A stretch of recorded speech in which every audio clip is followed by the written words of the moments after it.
So That's right, too. are we all set then, Suzanne? I'm all set, yeah, we're ready to go. So what time do you have? I have 5:03. Call the meeting to order at 5:03. I'd like to ask if someone would make a motion to amend the agenda to discuss conservation easements after the ferry landing agenda item. So moved. A second? I'll second. All in favor? Aye. Okay. Have a motion also to approve the minutes of the February meeting. I'll make a motion to approve the minutes of the February meeting. Second? Second. Any discussion on the minutes? Any questions or anything? Okay, so we have a vote. All in favor of accepting the minutes? Aye. Opposed? I will abstain. I Okay. wasn't here. Yeah. Abstain as well. Okay, two abstains, yep.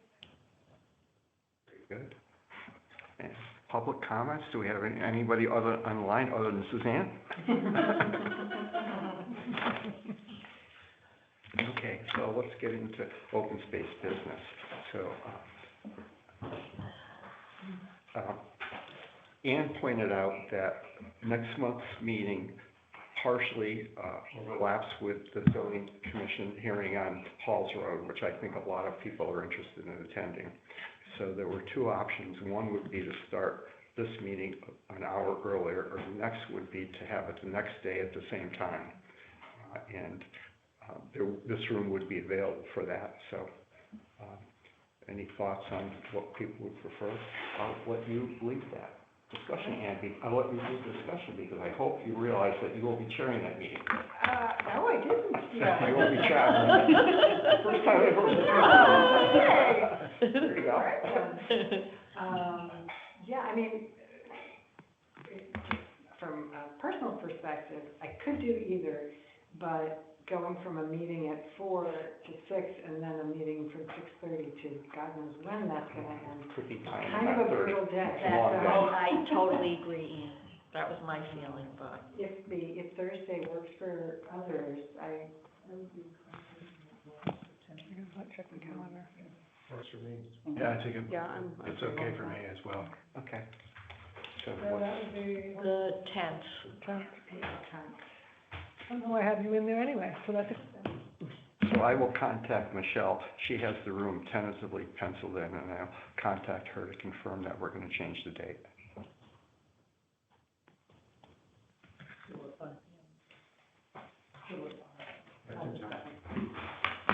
So we'll be here at 5 o'clock on Thursday, the 10th.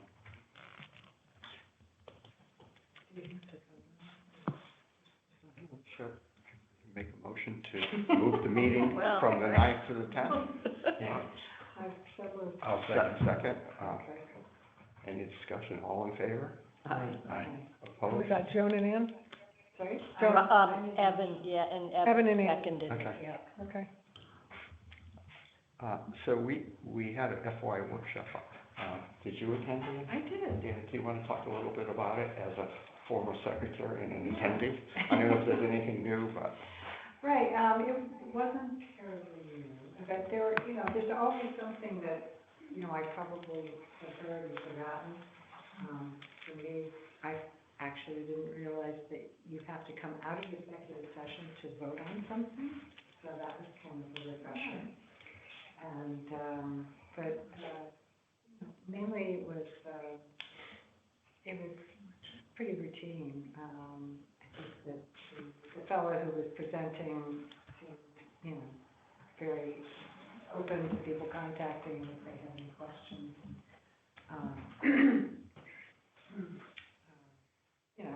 As I remember the previous ones I've been to, the emphasis was on, really don't schedule an emergency meeting unless it's really, really, really an emergency. And that's not something that this commission typically has to do, so. I had a question on site walks.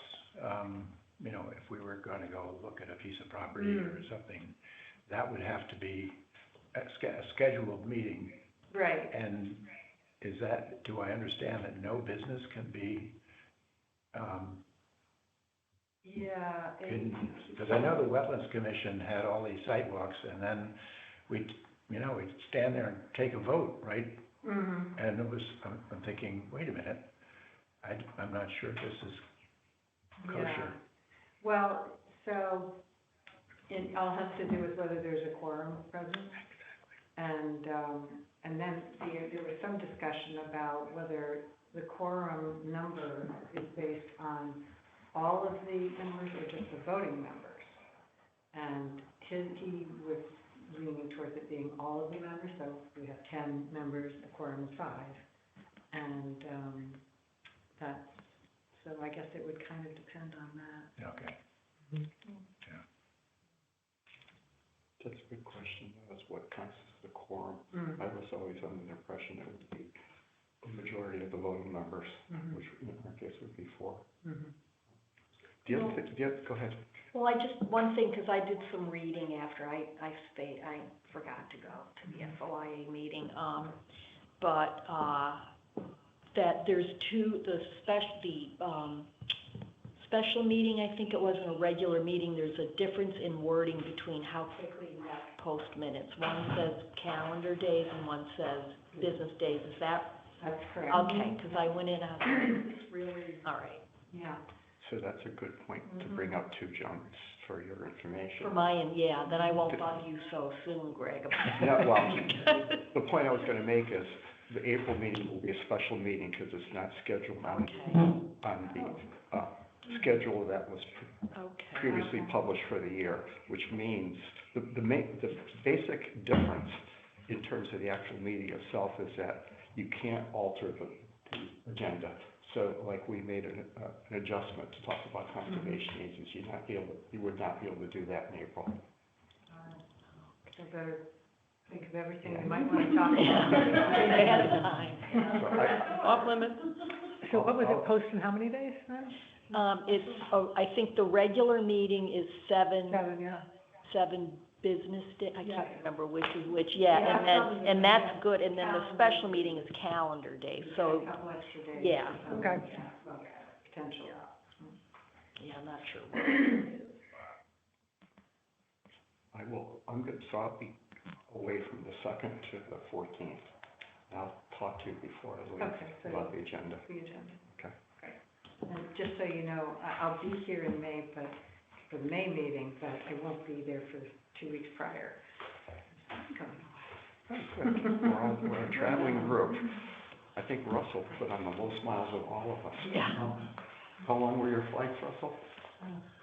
17 hours all the way back. Oh, my gosh. Did you go to Australia or something? Well, he did the same neck of the woods. Yeah, What was- Tokyo, New York to Tokyo to Hanoi, Bangkok to Tokyo to New York, Wow. and 5 flights in between. That's crazy. Were the flights good? Were your flights good though? Actually, very much. Not bad, that's very good, that's good to know. It was, American and Japan Airlines, and that was Cambodia, Laos, and Vietnam.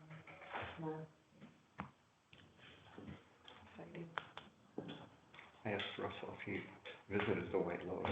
I heard you asking that. So moving on to open space stewardship, I'm happy to report that apparently we have got, the budget as submitted was approved basically as is, including $75,000 into the acquisition fund. Oh, terrific. Thanks, Greg, for making a positive comment in our pre-hearing here. And, Just the operating budget. oh, it hasn't? So when is the capital budget? The capital's later on. Okay, so that's interesting, because the last year when I went to the hearing, that was all brought up at once. Yeah, that may have been the case, yeah. Okay, No, that hasn't been approved yet. That's been discussed. so is there gonna be another, Yeah, it's later on, I'm not sure exactly when. So they just approved your, the operating expenses, if you will. okay. And when does the town meeting usually held? Is that in May or? It's May, yeah. Yeah. May 26th. They have to meet, May 26th, May 26th? yeah. pretty sure. Okay, I didn't realize that. So, I was. Sorry. No, well, Yes, there was a little under. yeah, well, I was told by, the first selectwoman that the board approved that, so. Right, so they go So through do the they make budget. a recommendation to the board of finance, is that how it works? Correct, yeah. So, Okay. you know. So it's called the selectmen's budget, the select person's budget now, and they come up with all the numbers, and they run it by the board of finance, and then board of finance votes, or changes it. So we'll talk about that in So it's about that hurdle, yeah, the first hurdle, yeah, which is good. we'll talk about that in a bit in executive session later. So I think I sent you all kind of a expense sheet on where we're at this year. We're doing pretty good in terms of stewardship funds. We have 53% of our monies left. We will have some expenses coming up, and we also have $5,600 in carryover funds. And thus far, our two stewards have worked. Peter's worked 101 hours, and Isaac has worked 70 hours. So we're doing fairly well there. I also think I sent you a land steward report where Peter basically pulled back in his hours because he was helping his wife after her surgery. Isaac, after not putting in as many hours the previous month, was back walking the trails, but he doesn't have a chainsaw. He mentioned that there was a tree that had fallen down. So one of the things I wanted to discuss is and unfortunately Andrew's not here, is if we want to consider providing a chainsaw. We provide Isaac with different materials. We wanted to provide him with a small chainsaw so we could do some of this work, so we wouldn't have to use an axe for it. In that regard, I contacted Bill Gerard, who did the game of locking, I think that you attended, Evan. Yeah. And they're doing a course in April, sponsored by the Connecticut Park Association. And I talked to Alex at CFPA. He thought there were 2 openings available in the class. He was going to get back to me and check on that. How much does that cost? That's a good question. So among the things I asked him is, do you have room for our people, and what would it cost? And he said, they're putting it on for their stewards. They're not charging them anything. I said, well, what would it cost us? And he said, oh, let me get back to you on that. Yeah, I did the course under the auspices of the Lyme Land Trust, and it didn't cost me anything. Yeah. The other thing I just want to mention is that I have a climbing saw that I'm obviously not using anymore. And it's a small steel chainsaw. Okay. And but it needs some work. So, but I'm happy to donate it to the commission so that Isaac can use it if he can get it repaired. Okay, well, I think we could certainly repair it. I think that I'm a little bit premature in that I haven't talked to Isaac, and I don't know how comfortable he would be actually running a saw. If he's interested in running it, which I hope he will be, then we'll see if we can outfit him something, obviously, get the training from him. In any event, Peter's already interested, he's interested. He has a saw that he uses, so that'll be great. And does Isaac have, are they both under the town insurance? They are. Okay. They are. And As long as that- what we've done, Evan, is when we give an Isaac materials, we had him sign basically a form saying, I realize this is town equipment, and if we're right to leave town service, I'll return this to you. So we would probably we could do the same thing with your chainsaw. Yeah, okay. Well, I'm happy to just donate. When you say donate a it to the- climbing saw, like, It's what kind of caliber tree Oh, it will cut a 12-inch tree. Okay. And that's got I think it's got either 12 or 14-inch bar. It's just a lightweight, smaller version of a regular chainsaw. So I just don't do any climbing anymore. Yeah, I don't think he would have to really handle anything that's much bigger than that anyway. If he did, Well, Peter's got a little bigger, so. I found it very helpful. I did some volunteer work in Lyme, clearing trails, and, after a day hauling a regular chainsaw around, you know, climbing uphill and down, and it takes its toll after a while. But, so the lightweight saw was, you know, it was one that I could hang on my belt and climb, so. Is light enough. it, a gas powered oven? Yeah. Sometimes when you get. Let's walk it black hole so then Ian can't see us when we go out, okay? I think they're talking about the fact now, but I can't tell. Hello? Hi. Hi, is somebody there? Hello? Who's on, can you hear us at all? Or Susan and Stephen Bates have dialed in. I don't know if it's us you're talking to. Yep, it is, and, that's fine, we didn't know that anyone was there, and we could hear you speaking, so if you could mute your phone, that would be great. Well, we weren't speaking, so then it's not us. Oh, Okay. Well, that's weird. okay, that is strange, but, okay, fine, thank you.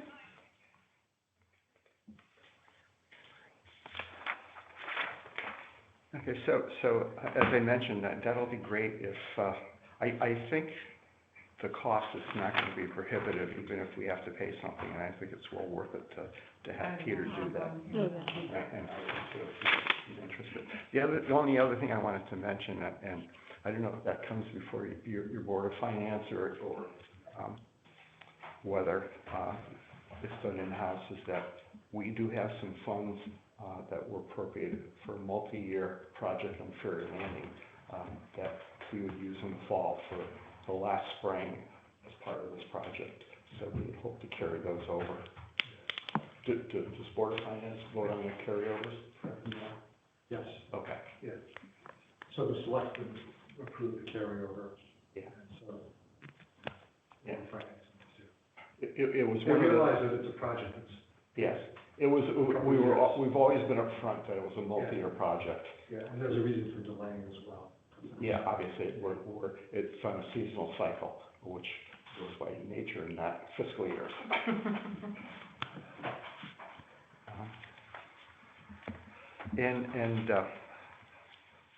We understand we had a couple of work projects, which I unfortunately was not able to attend between travel and coming back and getting sick from the travel, but I guess Logan did a very nice job on the bridge at Bartholomew. He did. Oh, yeah, that was really, It was a great endeavor. yeah, and the weather, cooperated by, freezing the water hard enough so that they could drag everything across the brook, on the ice and not fall through. I mean, there were some heavy things going across that brook, and I thought, oh, somebody's gonna go in. And it was amazing, all the equipment they had too, to get the, phone poles into the site from the truck. They had some sort of a trolley, that was, I don't know where they got it, but, I think Eversource oh, yeah, donated it. they donated. Loaned it. Loaned it also. It had it turned. Yeah. It was obviously used for Yep, that type thing, so. yeah, you could get it through all the narrow trails, and we did have to do a little clipping, but, it was very well organized and very well carried out. Great. So, and it looks as if we, in fact, we need another bridge worked on Bartholomew. I think I sent you all a little thing on that there's less construction than basically repositioning what was already there. And so Peter would want some help in doing that. So Andrea set a date of Saturday, April 5th in the afternoon. And from the picture, basically, need to move this over here where it hits dry land, and then when you get over here, you can walk right across it, so it's, I,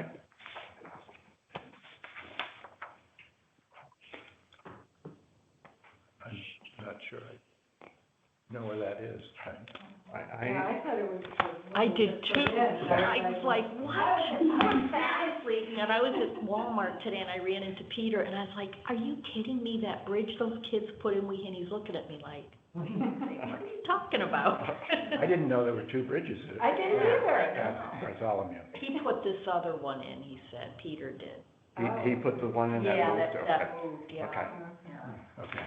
And Andrea is quite keen on getting this squared away because that'll be our first hikers happy hour. Yeah, so, it's basically gonna be, I don't know what the plan is for that, if you can, put a chain and pull it, or get it, I don't think we all wanna get in the water and hoist it, but. Mhm. You might have to. Yeah, and Peter says he has done, so it'll be a busy weekend, and Andrew wanted me to mention that the next day, Chris Vagos, who was a biologist for U.S. Fish and Wildlife Service, is gonna do a walk in Champlain North behind Old Line Inn, basically to point out invasive plants to the high school, environmental club, and maybe they'll do a little bit of clearing, but it's mostly for her to basically help them identify plants when they're out and about, which that'll be a nice thing to do as well. Sorry, what was the date? Was it So that Saturday or Sunday? Saturday, the 5th, is when the work project to move the bridge will be. Okay. Okay. And Sunday, the 6th, is the walk with Chris Vagos at Okay. Champlain North. So I was just gonna say, do you know what time? 1 to 3 for Clark. I think that's what it's, I think it's, It's Sunday from 1 to 3 on both days in. And the other thing I wanted to mention is I think the kids did a very nice job building a bench on Brooks Meadow, and they used your plans and the plan trust. So that was very nice as well. That's all I have to say about stewardship, really. Andy, would you like to talk a little bit about Fair Andy? Sure. So, well, there's like a bunch of different things. Lead off with the most exciting, which is that, well, I had a lot of very helpful advice from Evan and Fred last Thursday, I guess it was. And while we were on site looking at the trees, we came out onto the state property there, and there was the beaver. Oh, my God. Leaving a nice wake, carrying on. Oh, my God. And, Evan thinks that maybe the lodge is somewhere, across, like pretty much directly across from that bench at Chippy Pond Park. It's not the classic lodge that you see in pictures, and it's more like the Mississippi River beavers that dig holes in the bank, and they actually have the same entrance, underwater entrance, because of the ice, but it goes up into the bank of the river. So I think that there looks like there's a tree root, some tree roots, and they're going under the tree roots and up under the tree. So That's very exciting. the entrance on the land is not exposed to predators. They can enter. And they need access, they do that because they need access to their food supply during the winter, so that if you get a foot of ice, they need to be able to get out of their house and go underwater, go fetch a log or a stick that they've cached in the river bottom, and then go back and feed everybody. So, that was exciting, but we were there to look at the Atlantis trees that, several have already come down, and, the ones that have been girdled are, they're weak trees to begin with, so concern is that they're gonna come down either on top of one of our new plantings or laying across a path we need to get to our new plantings or to get to an area where we might wanna put in some more, plantings. And so as I think we discussed the last meeting, the idea was to get some bids, and I just wanted, Evan and Fred to take a look and agree and sort of help me describe the project to the tree service folks that came. Is there any risk of a tree falling in the road? No, I would say not. What do you think? On the road? Yeah. No, not that I can tell. It's still, you know, I mean, if if we it got a- fell, if we got first a of all, it would never big- fall towards the road because the slope is towards the pond. Mhm. But in any case. Well, also, that piece of property faces more or less south, Mhm. and that's where the majority of the limbs on a tree on that slope are gonna be facing the south. So the weight will pull up to The weight, the weight will pull it. But if we get, you know, a big hurricane in, September, October, or August, then, every tree, I mean, when you think of what happened in the '38 hurricane, where whole swaths of forest were down. Right. Didn't matter what Right. size or Well, yeah, I'm not species sure of we tree. can, plan for the 38. Hurricane, but, I think that one of the things I wanted Evan and Fred to tell me was, whether we wanted to leave the wood on site, do we wanna chip it, do we wanna take it away? And so the consensus was to leave it on site, cut it into chunks that could be rolled by a couple of people if we need to. And then Evan suggested putting it, perpendicular to the slope, so that, so that it could help with the erosion control, actually. It's a good idea. So that's the plan, and I, have reached out to 4 different tree companies, 2 of whom didn't want to bid on it when I told them about it, and, 2 of whom did. So I had Wilcox Tree come out, and the of $1,500 for the project, which I thought was extremely reasonable. Very cheap Yeah. for We're them. talking about 11 That's trees. wicked cheap, Ian. Yeah, For that's them. very reasonable. Yeah. And then Oracle Tree came in a little higher at 1,800. But And, still, great prices. yeah, Since we spoke, I actually talked to Martha about getting tree bids. okay, And she mentioned another outfit that actually, they were bidding on a project, and he was 1/5 of the other bids. wow, So you might want to ask Martha about this fellow. okay. And it's a very simple project, because all I have to do is cut these trees down, and Well, maybe chop them up a little bit. right, but So- what was interesting talking to Wilcox was, it's gonna be all handwork. They can't get any kind of equipment Yeah. of size in there, and they can't really climb them because they're dead and they're not Yeah, safe. They're not don't really stable. need to climb them, though. You might want to check with Martha, because she was interested, this guy is very, And has he done the work? well, he did, so Martha gave him that job, and he did it. He did do it, I okay.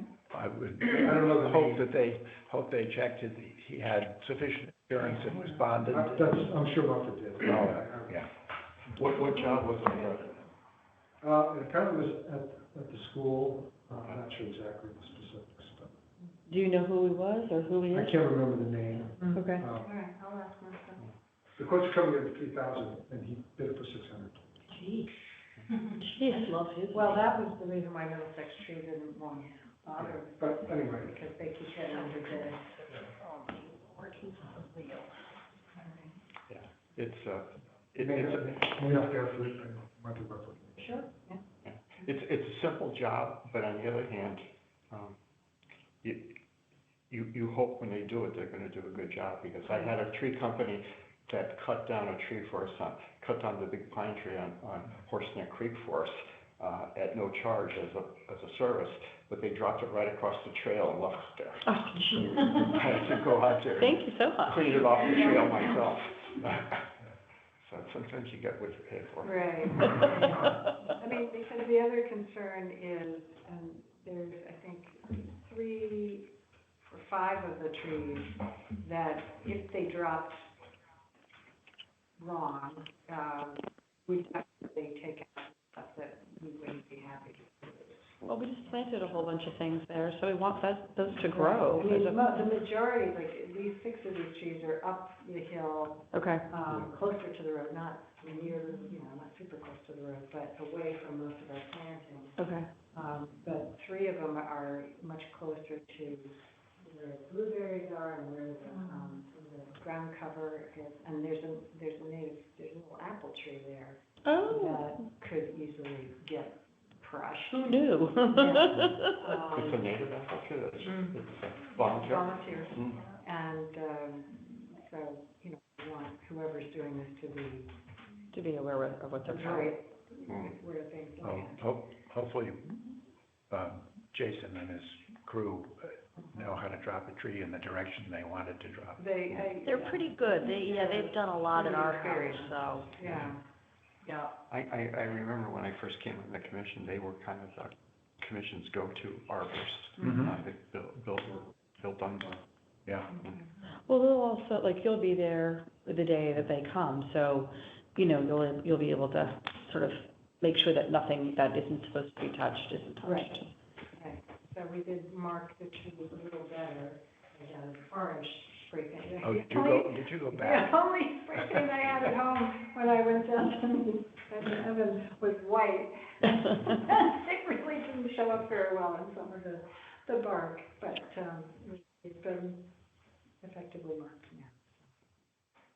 Trying to think if there's anything else. Well, you've done a discussion with Eric and Mike. Yeah, so 2 things, before I get onto that, there were some smaller trees closer down towards the kiosk, the entrance to the property that we talked about having Peter or Isaac take down, because they're pretty manageable, they, need that big. Yeah, 4 to 6 inches. Smaller. So, I get the pros to do everything, since we have. And also, if we could get, when Peter or Isaac do the cutting, if they could cut it at the base. Right. There are a couple of, looks like somebody went after a couple of trees with an axe, and they're about 2.5 feet high. I know. Look, I mean, That could have been Isaac, and then, but he's just learning. yeah, Mm. and maybe they should, they looked like they were gonna resprout. And, so we should have some way of painting the stump when it's cut. Right. So the other aspect of this is that, I was looking at the survey and, also had just sort of in the back of my mind been wondering about the, permit aspects of the wetland setbacks. And, we had a permit, that we were sort of working under the auspices of, and it has expired. And, basically, almost the entirety of the property is within the 100-foot, review area. So, so I was talking with Eric now about, what the next steps for that would be. And, also spoke with Mike Aurelia, who's on the inland wetlands. And I think what we've pretty much decided to do is to make, request a new, either the permit to be reissued or, to, get a new permit that will cover all the things that we want to do there. Mike was saying, and I think he's right, that the way the wetlands regulations are written, conservation activities like taking out dead invasive trees are probably not considered a regulated activity. That's something that's good for the property, as long as you're not bringing giant equipment into it, which we're not going to. But since we'll be doing the final spraying in the fall for the Phragmites, we should have, our belt and suspenders on. We're getting a state permit anyway, but, if that's, the local regulatory authority actually takes precedent, over state.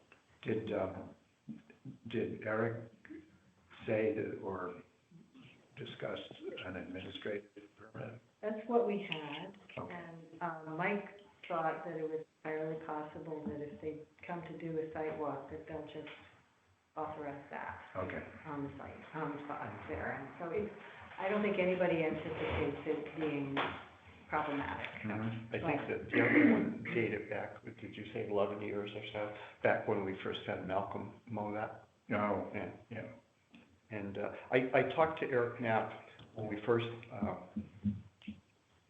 undertook the project to address the Phragmites with a combination of mowing and spraying with Pond and Lake.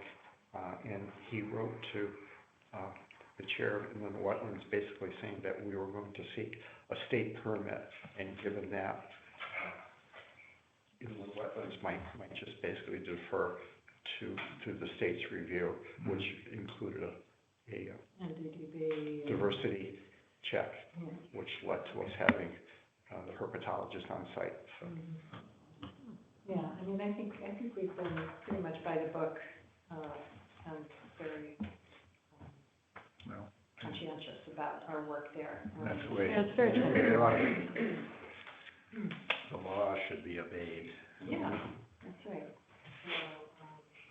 but this is a little, as Ian said, it's a little different when we're doing tree work on the upland part of the property, and I think it's a good idea to reach out to inland wetlands too, because it's very probable that we need to do some type of minimal treatment in the future, because Phragmites aren't gonna stay eradicated forever. Right, I mean, I'm pretty sure we're gonna have to do, even if it's just, individual guys with, the metal blade weed whacker type things, rather than getting that giant vehicle in there. But,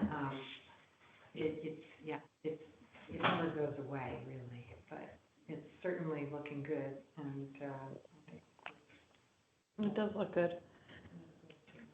it's good amount of progress. Would it be, this is kind of somewhat of an unfair question, would it be possible in the future to have a vendor spray the limited amount of new growth that'll come up without getting the big Marsh Master thing in there? Yeah, I think so, they can do it with a backpack. Hmm. Yeah, in fact, I wanna say maybe last time, there were some places where they had to have like a guy with a backpack, because they couldn't access it, but maybe But, yeah, that's definitely, doable. Okay.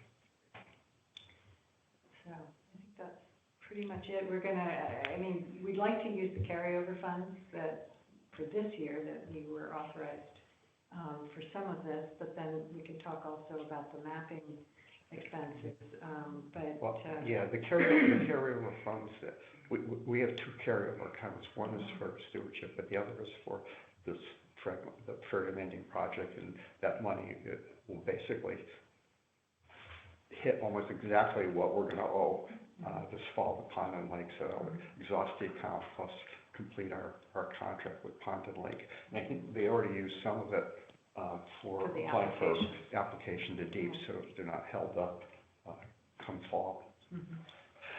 But the stewardship could potentially be used for the tree removal.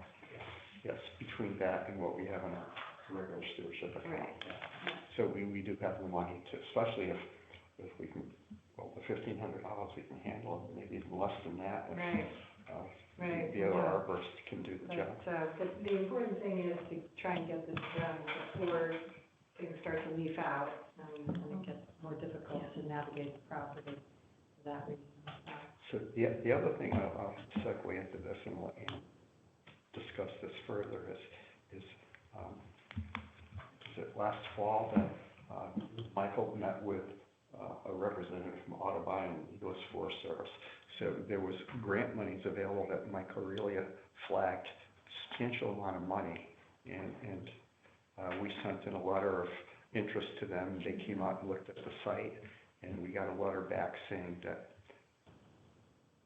it was denied without prejudice. We could reapply, but one of the points they mentioned was that this property was not permanently conserved, so. Right, they recommended a conservation easement to, because as town-owned property, there's really nothing to prevent the town, if it needed to, or had there was some compelling reason, it could sell the property to be used for something else. Highly unlikely in this case, but their sort of standards are, it must be permanently conserved, and generally that means a conservation easement in perpetuity. So we've been looking into how we place a conservation easement on town-owned land and talking with the attorney about that. And one of the things that we'll have to do is go before many boards within the town government. So we'll be putting that together.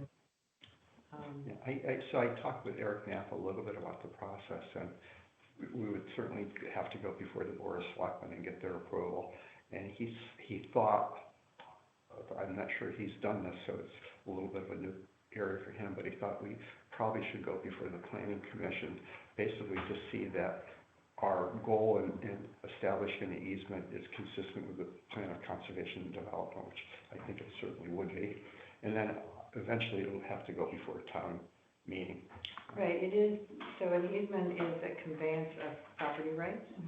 So it kind of falls into the same category of selling or buying land, and whenever that happens, you have to go to a town meeting. Yeah. That's good advice from Eric, though. So we have a good communication system here where I guess when we discussed this last time, Karen related to her board of the land trust, and I got a call shortly thereafter from Sabine saying, we don't want to hold an easement. We have enough to do, we have volunteers, we can't handle more. So in talking to Ann, I reached out to the Nature Conservancy, and I talked to Erica Anderson, who works with Sarah Pellegrino, and absent a lot of detail, I told her a little bit about what we were interested in. They most likely would be amenable to holding of the easement, particularly in that they already visit the town annually to inspect McCulloch, and it would not be a big deal for them to check 2 other properties out. Yeah, and they just lost one, Griswold Point. They no longer own Griswold Point. Who owns it? What's that? Who owns it? The state. Oh, no way. It's gone. I mean, basically, it moved from its position in 1976 when they acquired it, and it's moved far enough away that they've gotten a legal opinion that they no longer have any rights to it, and so it reverts to the state, and so. Except the fellow who owns the land seemed to think that he could do anything he wanted with it. So that was a little bit upsetting. So I shouldn't bring this up, but I was, can it be sold, can the state sell it? Well, there's not much to sell. No, I know, but I mean, heck, a lot of people who kayak would buy it. Well, that's. Facetiously speaking, I hope they don't sell it or do. Well, they own adjacent property that they own all of Great Island except for about 40 acres. That's owned. That has mixed ownership though, doesn't it? Yeah, it's the Nature Conservancy in undivided interest with Matt and Martin Griswold.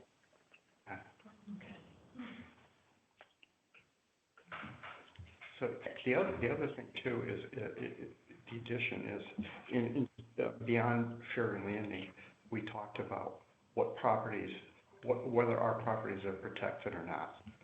And, obviously McCulloch has, I believe there are conservation easements on the two Champlain North properties as well, although they're not inspected. And we thought it would be appropriate also to, if we're gonna go through this process, to put an easement on Bartholomew as well. I was telling Christine that I have a file on Bartholomew that was in a filing cabinet that's AWOL in the town hall here, so I'm trying to find where that might be, to just see if there's, when it was donated to the town, Bartholomew family, if there was any language or whatever saying he hopes it would be remain Forever, space in forever wild. perpetuity, whatever, yeah. Well, But you need some I legal. actually pulled the deed for Bartholomew, and I don't know if it says, anything, but I can give you a year.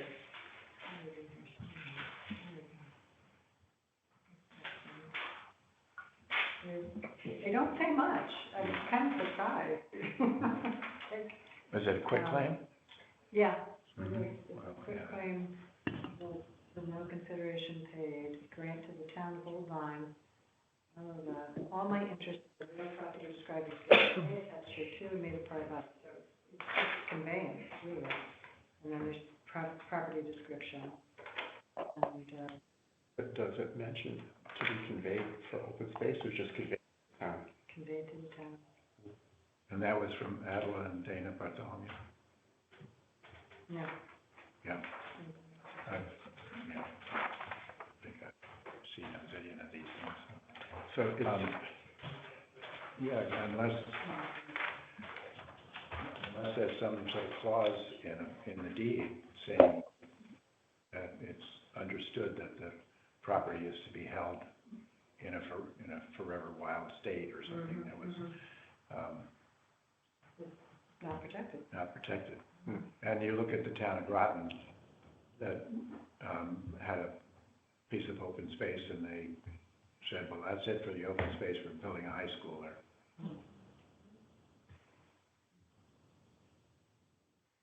so it, you know, if you're going through the process for the one property, the cost and the hearings and whatever, it's easy enough to piggyback Bartholomew on it, so we'll go with that. So, we've just basically discussed it, but maybe it's appropriate with you again to have the commission vote that they would be in favor of putting a easement on both properties. Yeah.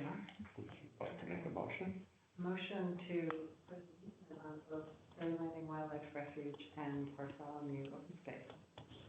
Someone second? Yeah. Christine second. Any discussion? All in favor? Aye. Opposed? Abstained? Very good. So we can put on record that the Open Space Commission is in favor of conservation easements being placed upon those two properties. So that would take care of conservation easements for open space properties? I believe so. The one thing I'm surprised here that Bartholomew wasn't. Yeah, the one thing I would like to check on, Fred, and it could be a possible third property, is exactly what the situation is with Ames. I don't know what that is, and again, I find it really frustrating, I can't find these files to look through them. So, So maybe if it needs that, then maybe we could include. yes, yeah, absolutely makes sense to do that.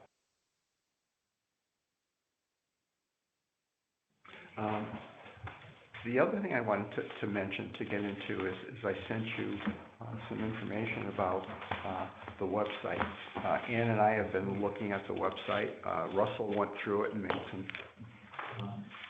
good comments. Christine did the same thing. I think there's a lot of good information in there. I think the site is, as it exists today, is really poorly organized. I have to apologize that when the town transitioned from one platform to another, from one vendor to another, I don't think any of the boards and commissions were involved in that process. It was a small little in-house committee that did that, and they made a lot of decisions on their own.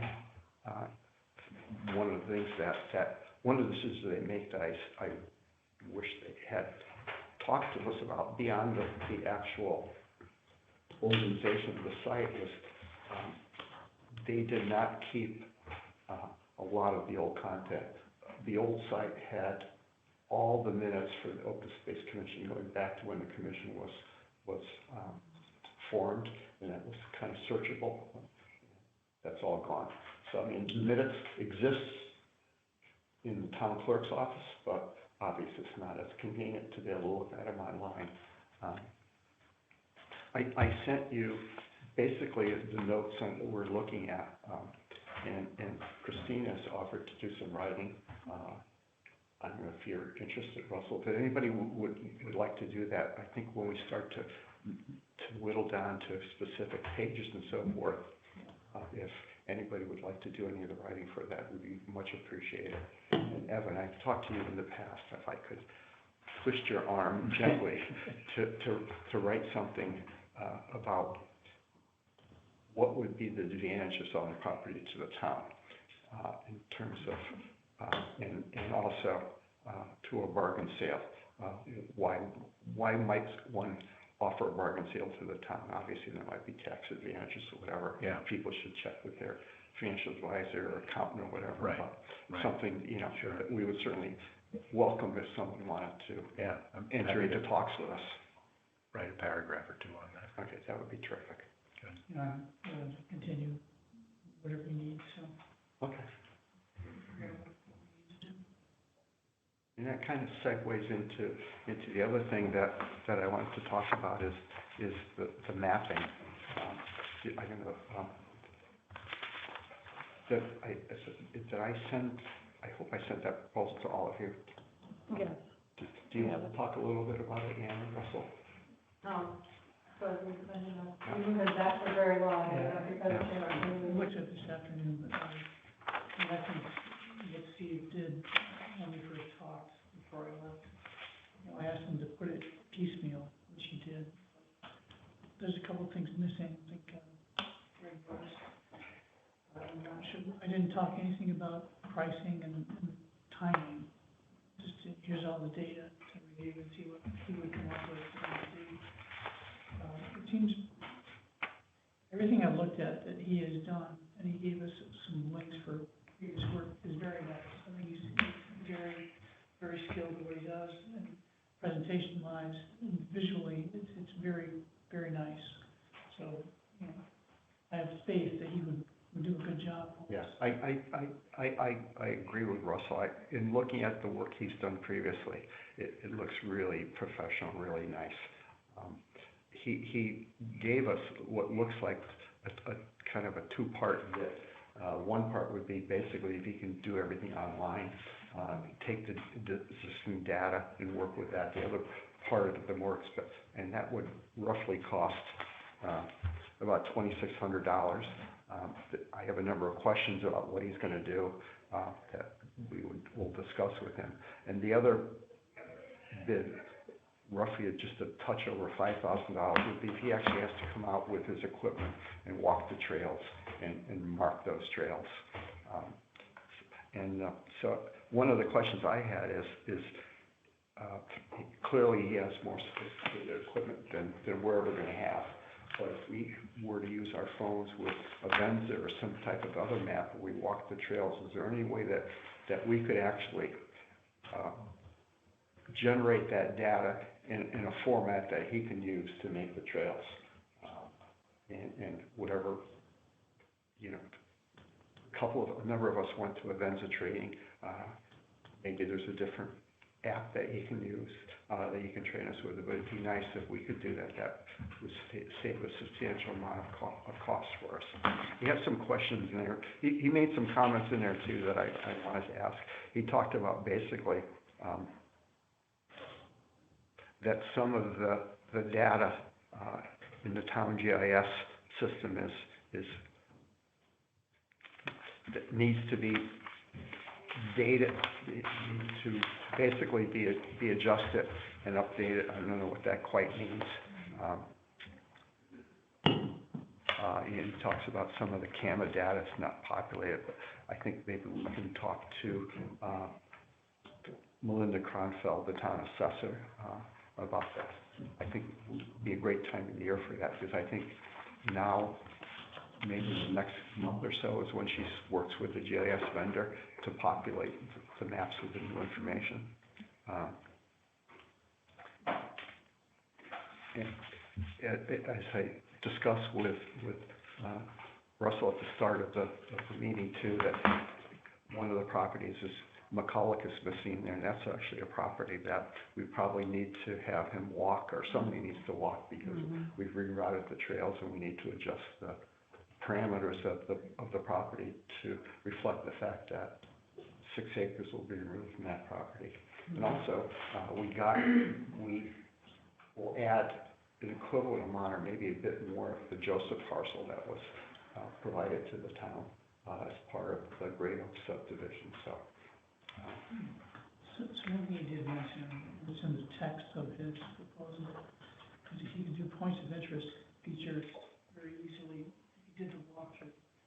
And that was something, if we did partially on a resident, he had to do on something else.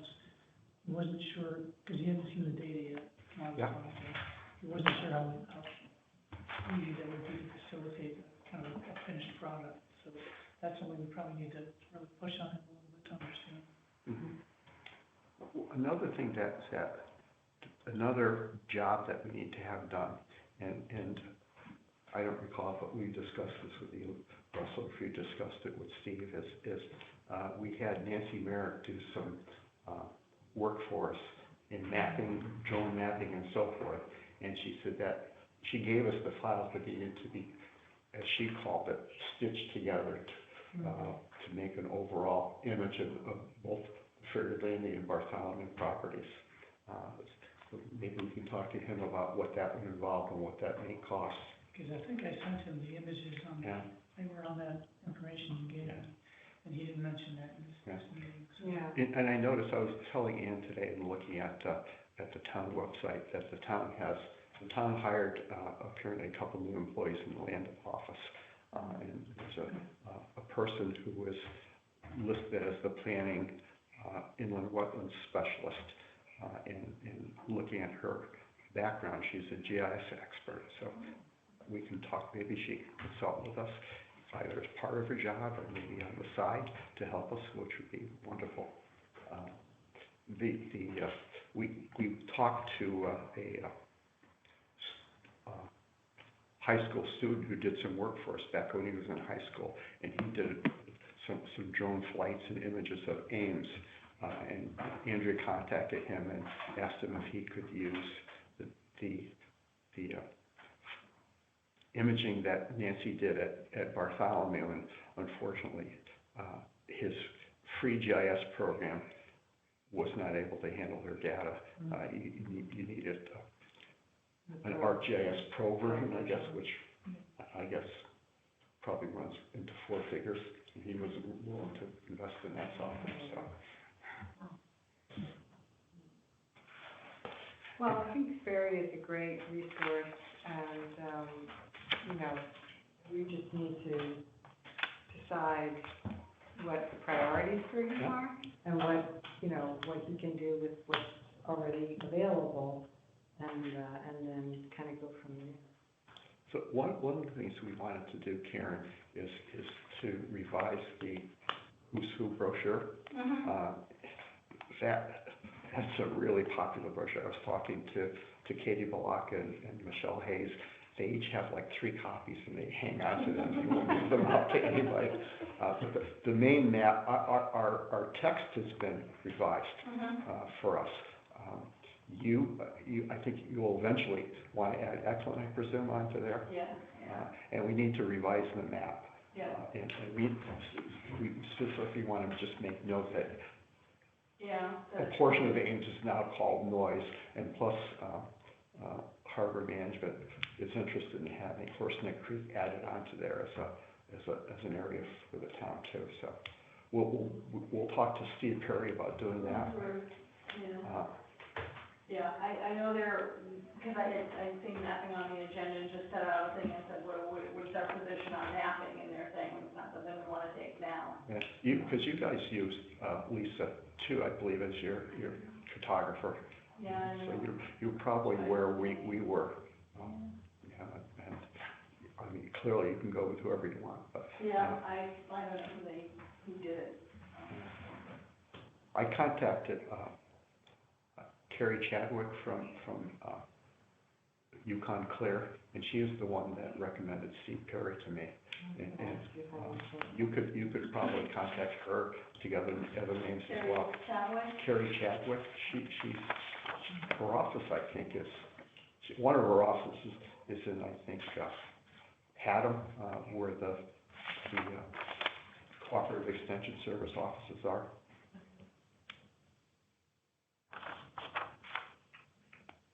Are you going to the CLCC conference, Karen? I am not. Okay. Is anybody from the Land Trust going to? Yes. I believe Olaf is going, I think Sabine might be going. I'm not sure about Ned. Ned went to the treasurer's thing recently, because he reported on that, but I know that Olaf was checking on. Olaf is kind of one of your acquisition guys, is he? And who is doing I know Mary Devens is in PR. Who's doing your, like, publications? Outreach is kind of Mary. I know we now have, Jacob is doing a lot of, acquisition stuff with Sabine also, Jacob Russell. Our publications are kind of, I mean, I do a lot of it on the, on the notices and stuff like that, but beyond that. I'm gonna be kind of tangentially involved in a workshop there with Carrie Chadwick, and if Sabine or Olaf wants to meet her, I'd be happy to introduce him. All right. And I'll see you guys at your annual meeting probably before the conference. Yeah. Great, one other thing on the mass, since we're still kind of on that, it's not clear that if you pick the second more costly effort, that that doesn't include all of the first non-GPS effort. Because if you read the text, it's the same thing. So I wonder, and that's not clear from the written part of this, is script or not. So I'm thinking that 5,000 gets you the top part plus. Interesting. I assumed that it doesn't add up to that, does it? Yeah, it does, but the first is existing data quality control, one more time. So the activity, They overlap. yeah, they do. So that's one of the questions I had, for example. He talks about existing data control. He has that as an activity for both, but different price points for that. And the map production is the same in both. So I'm guessing that it's either 2,600 for a smaller package, or it's 5,000 for both the smaller package and the GPS one. Okay. Yes, I presume the 5,000 would be, yes, It's not it would 7,000 include, the first package is 2,600, and then Right. he would add his field collection to that, which would make the expanded work 5,000. Is that how you read it? Yep, so it's just to make it clear, it's not 7,000 total, I think. No, Correct, five. yeah. 5,000 total. The bottom half is 2,305, Correct. so it doesn't, that bottom section is half of. That's a good catch. I don't think I would interpret it that way, so. Well, when I first read it, again, I said, I just looked at it this afternoon. Since they're repetitive, we'll have to make sure that he needs to clean that up a little bit. The way I read it, it's $5,000 for the first half plus the GPS stuff. Because it's actually quite a lot of work for. And it's my expectation, unfortunately, is that it's gonna cost us a little bit more than both those figures, roughly, because as you mentioned, he doesn't have some properties in there. Yeah. So there'll be additional work that we have to do, which kind of segues into, according to, the bylaws of the commission, we need approval to do any expenditure of $2,000 or more, and this will certainly exceed that, so. It won't be cheaper, that's for sure. Yeah. Would you like to make a motion, Russell, that the commission approves me working with Steve Perry and getting a quote that would exceed Sure. that? Sure. Okay, would there be a You just second? made the motion. I'll Okay. I'll say I made it. Okay, a second? Any discussion? Second, Christine. Christine. You guys gotta speak up. All in favor? Aye. Opposed? Okay, so we So, will I'm certainly, sorry, was the motion Pardon? the the motion, motion to work with them and the get a quote? motion would be to authorize, the commission to expend $2,000 or more, Oh, to, complete a mapping project for all the town open space properties. Okay, yep. I didn't get that at all, I thought you just approved. Including all the little tidbits we have Well, that's the scattered other, around town. that's the other thing I wanted to, Ann, do you want to talk about? The easement? Yeah, that, and Ann's kind of doing, Ann is becoming kind of our, not title searcher, but our research mole. Very exciting. It's just sleuthing, and, yeah, it's fascinating, so, I asked the assessor, I was trying to get a list of town-owned properties and sort of winnow down from that what could potentially have easements on them as a result of either a subdivision or, you know, in addition to outright conveyances of easements in our favor. And, you know, it's kind of, there's a lot of ancient history here, let's just say. Not all of it has been documented extremely effectively. I was thinking the same thing. Trying to be polite here. But, so I did get a list, in fact, that Melinda had, and then it turns out, Greg had as well. There's a list, that Diana Atwood put together of easements in favor of the town of Woodline, which I guess doesn't specify that it's open space that's in charge of them, but I think that has, if we looked at our job description, that's kind of one of the things we're supposed to be doing. So, I've been going through that list, and, you know, the problem is some of these are so old, that they've changed hands, I'm sure, a number of times, from the owners that are listed now, but also the list of the PDF, so I'm putting it into Excel in order to actually be able to work with it. And it's really just the tip of the iceberg, I think. I mean, I don't, there's, if I had to guess, I'd say maybe 35 or something, properties on that list. And so I don't expect to find, you know, 35 more, but, in addition to properties that, you know, where we're holding an easement, there are probably just small parcels of town-owned land. There's a number of parcels that the town owns in fee that were intended to be open space. Right. And When was the state statute, calling for land set aside in subdivisions? it's a good What question. year? It's a good question. I don't know. Sometime in the seventies I think. That's an automatic thing that happens when there's a subdivision. Number of lots. No, it's not automatic. It's up to the, And it's up to the planning commission. if a developer comes in with a subdivision, what the statute says is that he may, not shall. And that was the issue at the, Nick Road. on Neck Road, on 156, right by the highway. They didn't want to do it, so they didn't have to. Oh, And because, there's also if the property wasn't useful to, you know, to the town, they could do a fee in lieu of property, Oh, okay. which would, do you But they recall if didn't wanna that's do- ever been done, Evan? what's that? Do you recall if that's ever been done? Yeah, it was done on Binney Road, years ago.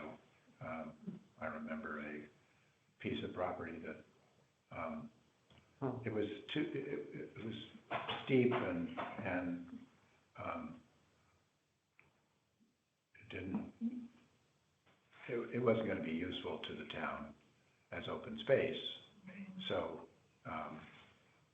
So it goes to the new owner and for a fee, or?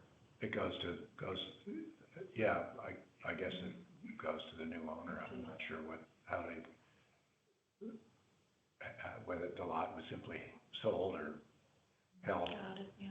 So that money that would be paid, the fee in lieu of open space, that would go into the acquisition fund, Evan? I think so, Okay. yeah. But you're saying all that is optional? Yeah, the state statute, I think the state statute is, What kind of statute is that? It's shall or may. it's what goes on in Hartford. Yeah. That's another story. And I think,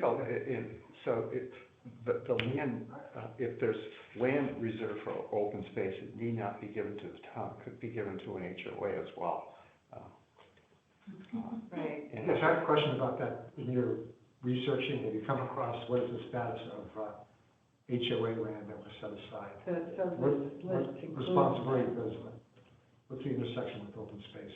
That, I don't know. That I'd have to ask either Eric or. Because we both have, we have a lot of open space. You know, Yeah, it's quite a nice track between Chestnut Hill and, that's an interesting question. You know, in contemplating that further, I would be willing to see if we can have Mike Carey look into that for us, Frank. Because there's a number of properties, that land, even if it's deeded to the HOA, it should have the same conservation protection as land given to the town. it does, in the case of Armstrong Farms, Yeah, it does. Well, so my question. But we still own it. yeah. The association owns it. Is that, so the association is a nonprofit? Because Yeah. my understanding is that you either have to be a municipal entity or a nonprofit to hold an easement.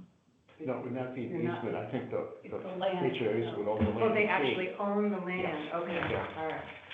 And we're also nonprofit. But I mean, these two properties, it's interesting, Chestnut Hill, I mean, it abuts Hatchet's Hill Mm-hmm. Old Line Land Trust, and it actually makes it a bigger open space area. And, could have hiking, maybe there should be some hiking trails on there. Yes. Well, I recall the Neck Road property that, unfortunately, the gentleman that was a staff person for the Connecticut River Gateway Commission suggested to the developers that they protect a certain amount of land directly along the river, and give it to the HOA, which the developers jumped at. And neither Suzanne Thompson nor I, or the Gateway reps, were even told about that. And both of us were kind of upset that Gateway didn't ask for more land to be included in that set aside. So, the only other thing I have to mention before we go into executive session is this Friday is the last day to register for the CLCC conference. And I know Evan is going, Andrea is going to volunteer, I'm gonna be going on behalf of Gateway. Joan, we've signed up, if anybody else is interested in signing up, let me know. We can register you and pay for your registration, but the door's gonna close pretty quickly. I teach that morning, so it's kind of expensive to pay for a whole day and get 3 hours. Yeah, but I'm not able to go this year. Were you going? No, I'm not able to Okay. go this year. I was last year. So that's all I have for the regular meeting, in case anybody else has any business they wanna bring up. I have a quick question. Okay, sure. So you're gonna schedule John to look at the beaver deceiver? What's that? Are you gonna schedule John to come, I think it's John, to Yes. look at the beaver deceiver? Yes, thank you, And I did call Ed, and and I just had a phone call conversation with him. and what did he But have?